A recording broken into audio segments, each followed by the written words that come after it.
Overall, we need to shift the way we really think about migraine to ensure that the disease is properly, again, diagnosed, treated, and ultimately respected.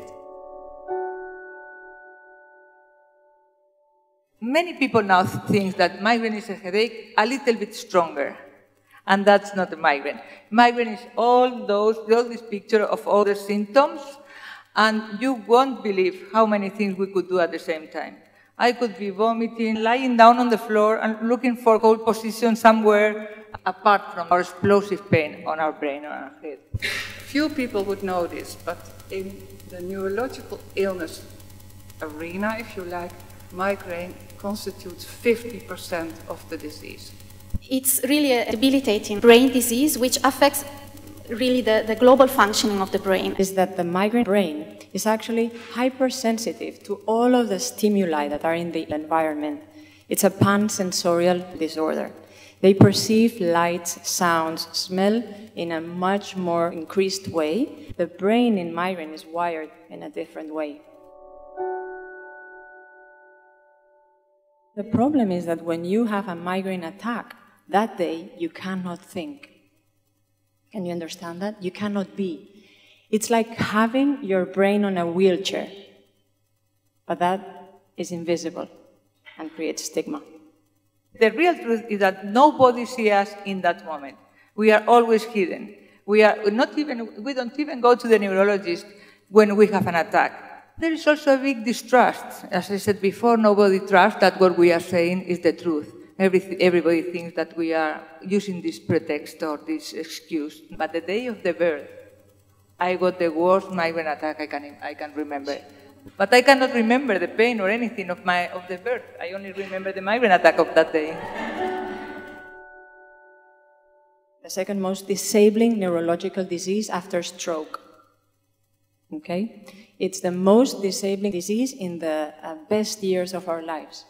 When you're young, when you have to work, when you have to be a mother, when you have to do what you have to do.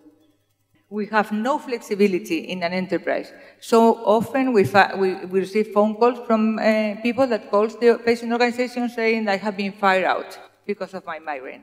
We have done a research, and we have 40% of the sufferers, workers, have had issues with their migraine or have been fired because of their migraine.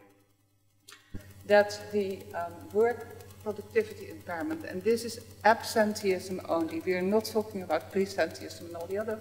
It's 5% higher than in a control population. So this is really a significant figure. And it means that out of every 1 million Europeans, and I'm talking about EU, the 28 countries so far, it's 400,000 days lost at work and school every year. This is an enormous loss of working capacity and, of course, a cost to society.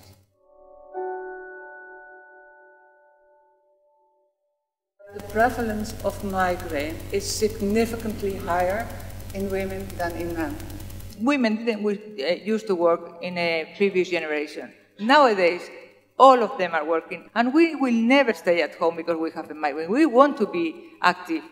If there's one disease where sex and gender differences have an impact, is really migraine at multiple levels. At the basic science level, by studying the sex and gender differences, we can really have a better understanding of the disease and finding keys for treating it. The diagnosis level, we can, if we address this feminization of the disease, we can really improve in diagnosis for both men and women. And at the socioeconomic level, I do think that migraine is an obstacle to empowering women to fully develop in the society. It's time to respect migraine.